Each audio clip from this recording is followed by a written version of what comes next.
Katu asingalijitia kibuibui na kutanga na njia. Lo, kachoshwa na shimiri za baruti anazoshindiliwa moyoni mwake. Weka dondoo katika muktadha wake. Moses, umeamua kuturudisha mbali huko mwaka 2009, mara ya kwanza riwaya ya Utengano kutahiniwa. Ilikuwa ndilo swali la kwanza na la lazima.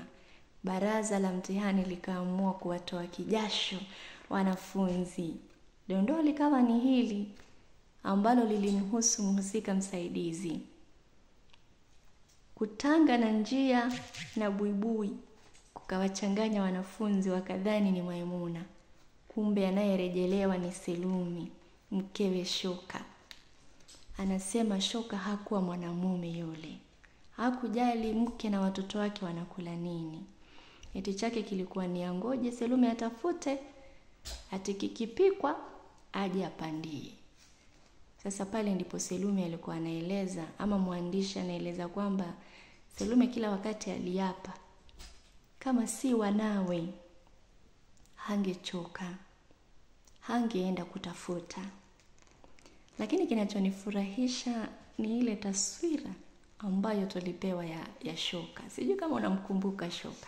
Ukimwona hivi utamtambua. Hebu nikukumbushe. Tunaambiwa Shoka alikuwa barubaru mmoja, fahali wa mtu, kavundumuka mwili na kukacha misuli. Mwili wake haukujali sulubu au kitisho chochote. Uso wake tinginya. Macho yake ni maboni yaliyojitahidi kutoka kwenye vibofu vyake, lakini hayakufuzu.